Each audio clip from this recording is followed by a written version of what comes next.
الله زموږ ګناهونه معاف کړي، د مور پلار ګناهونه معاف کړي، بیمارانو ته یا الله صحت کامله عاجله نصیب کړي. یا الله د غزې د فلسطین د مسلمانانو حفاظت وکړي. یا الله ته حامی ناصر او مددگار شي. د دنیا خلکو د دنیا چې کوم طاقتور خلک دي یا الله هغه مسلمانان دغه شان پرېښودي دي. یا الله د هغې په زړونو کې هم دا نه راځي چې ګینې دا مسلمانان دي او ماشومان وژلې کېږي، په اورونو کې سوځېږي، زیاتې ورسره کېږي. یا الله د هغې په زړونو کې خدا نه راځي، د هغې زړونه سخت شوي دي.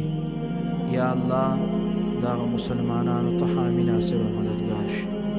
کم خلک چې یا الله باوجود د وس او طاقت نه یا الله د هغې مدد نه کوي، یا الله دا کم ظلمونه چې په هغې کېږي یا الله دکه خلکو باندې دکه ظلمونه وکړي.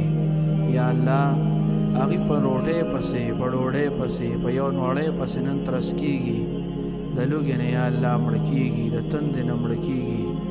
یا الله چې کم خلک باوجود د وس او طاقت نه یا الله د هغې مدد نه کوي، یا الله هغې ته تر هغې مرګ مه راولې چې تر څو په هغې باندې دا حال نه راغلي. یا الله د لوږې او تندې نه هغه خلک چې هغه د وس او طاقت باوجود د مسلمانانو مدد نه کوي، یا الله د لوږې او تندې نه مړه کړي. یا الله ته ورسره پوه شي. یا الله کم کافران کم یهود چې ظلم کوي، یا الله تا عادیان او ثمودیان تباه کړي، یا الله تا قوم فرعون تباه کړي.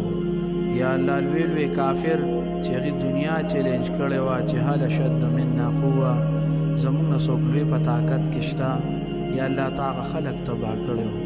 یا الله څوک چې په مسلمانانو ظلم کوي یا الله نیست و نابود یې کړي، څوک چې د هغې مددګار دي یا الله هغې تباه او برباد کړي. یا الله زموږ د ټولو مسلمانانو آخره خاتمه په ایمان کې. وصلی الله تعالی علی خیر خلقه محمد و آله و صحبه اجمعین برحمتک.